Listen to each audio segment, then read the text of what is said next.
ఈ రోజుల్లో మనుషులు చిన్న పదవి రాగాలనే, చిన్న అధికారం రాగాలనే, ఇంత ఆస్తులు సంపాదించుకోగలనే గర్వం వచ్చేస్తది. మాట్లాడే విధానంలో చాలా డిఫరెన్స్ కనిపిస్తది. గర్వించి నేనేంటిదో చూపిస్తా, నేను చేయగలను చూస్తా అనేటువంటి అహంకారపూరితమైనటువంటి గర్వంతో కూడినటువంటి మాటలు మాట్లాడుతూ ఉంటారు. పరిశుద్ధ గ్రంథమైనటువంటి బైబిల్‌లో ఒక ఆయనున్నారు. ఆయన పేరు దావీదు గారు.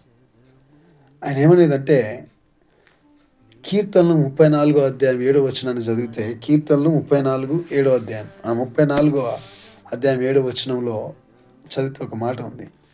యెహోవా యందు భయభక్తులు గలవారి చుట్టూ ఆయన దూత కావలి ఉండి వారిని కాపాడును. ఎంత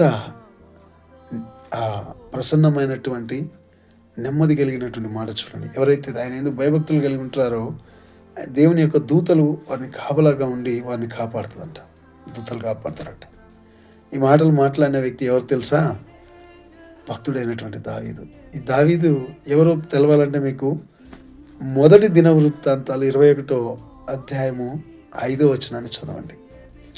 మొదటి దినవృత్తాంతాలు 21 అధ్యాయము 5వ వచనాన్ని చదవండి. అక్కడ ఏం రాయబడి ఉంటుందో తెలుసా? ఆయన సైన్యము 15,70,000 మంది ఆర్మీ కలిగినటువంటి ఒక రాజు. అంతటి గొప్ప రాజు ఏమంటుండంటే దేవుని యందు భయభక్తులు కలిగి ఉండటం చాలా గొప్ప విషయం అంటున్నాడు. నా సైన్యాన్ని బట్టి నేను గర్వించటం లేదు. నా సిరి సంపదలను బట్టి నేను గర్వించటం లేదు. కానీ దేన్ని బట్టి గర్విస్తున్నా నేనంటే నా దేవుని బట్టి, నా దేవుని రక్షణను బట్టి గర్విస్తూ ఉన్నా. మరి ప్రియమైనటువంటి దేవుని బిడ్డ, మరి నీ పరిస్థితి ఏమిటి? చిన్న అధికారం ఉండగానే, చిన్న ఏదో సంపాదించగాలనే, చిన్న కొంచెం పేరు రాగాలనే గర్వంతో ఉన్నావా? అహంకారంతో ఉన్నావా?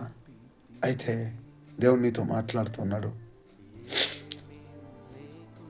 నీ ఆస్తి, నీ అధికారము, నీ పేరు ప్రతిష్టలు ఇవన్నిటిని బట్టి గర్విస్తే దేవుడు నీ యందు ఆనందించడు.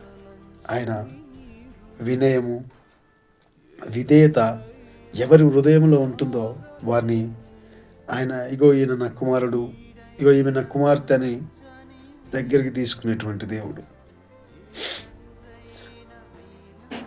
15,70,000 మంది సైన్యం కలిగినటువంటి గొప్ప చక్రవర్తి, రాజాదిరాజు ఆయన ఏమంటుండంటే దేవుని యందు భయభక్తులు కలిగి జీవించండి.